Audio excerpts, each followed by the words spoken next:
టీఎస్ఆర్టీసీలో ఓ గర్భిణికి delivery చేసి మహిళా conductor మానవత్వం చాటుకున్నారు. విధులు నిర్వహిస్తున్న బస్సులో మహిళకు పురిటి నొప్పులు రావడంతో అప్రమత్తమైన కండక్టర్ బస్సులో ఉన్న నర్సుతో కలిసి ప్రసవం చేశారు. ఈ ఘటన గద్వాల్ డిపో బస్సులో వెలుగు చూస్తుంది.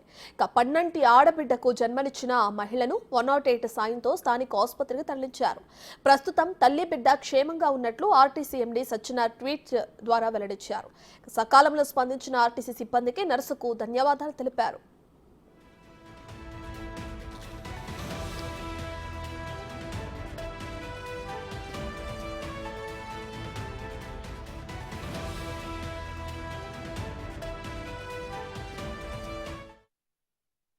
డిపో నుండి 6:15కి బయలుదేరినా. నేను ఇక్కడ నుంచి బయలుదేరేటప్పుడే గద్వాల్లో పేషెంట్ వాళ్ళ భర్త ఒక ఆమె ఎక్కిండ్రు. మధ్యలో వాళ్ళు వనపర్తి హాస్పిటల్ కనే వెళ్తున్నారంట. కానీ పెబ్బేరు తర్వాత 10 నిమిషాల తర్వాత ఆమెకి పెయిన్స్ స్టార్ట్ అయినాయి.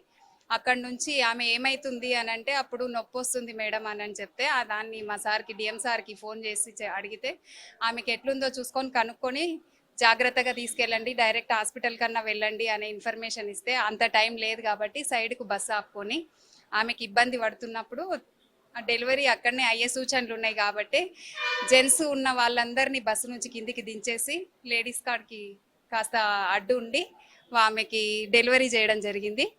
ఆమెతో పాటు ఒక సిస్టర్ కూడా ఉంది. ఆమె అల్వేలమ్మ అని ఆమె సిస్టరు. ఆమె కూడా కొంచెం సాయం చేసి తొందరనే డెలివరీ అయింది. పాప తల్లి ఇద్దరు బాగున్నారు.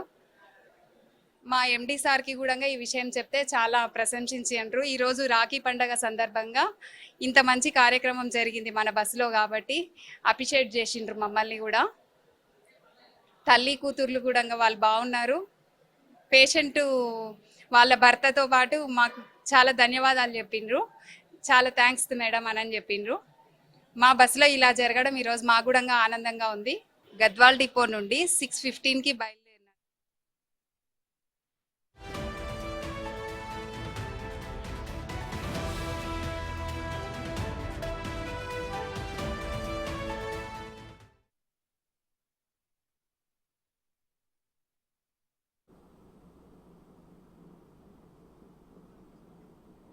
టీఎస్ఆర్టీసీలో ఓ గర్భిణికి డెలివరీ చేసి మహిళా కండక్టర్ మానవత్వం చాటుకున్నారు. విధులు నిర్వహిస్తున్న బస్సులో మహిళకు పురిటి నొప్పులు రావడంతో అప్రమత్తమైన కండక్టర్ బస్సులో ఉన్న నర్సుతో కలిసి ప్రసవం చేశారు. ఈ ఘటన గద్వాల్ డిపో బస్సులో వెలుగు చూసింది. పన్నంటి ఆడబిడ్డకు జన్మనిచ్చిన ఆ మహిళను 108 సాయంతో స్థానిక ఆసుపత్రికి తరలించారు. అయితే ప్రస్తుతం తల్లి బిడ్డ క్షేమంగా ఉన్నట్లు ఆర్టీసీ ఎండీ సత్యనారాయణ ట్వీట్ చేసి తెలిపారు. సకాలంలో స్పందించిన ఆర్టీసీ సిబ్బందికి నర్సుకు ధన్యవాదాలు తెలిపారు.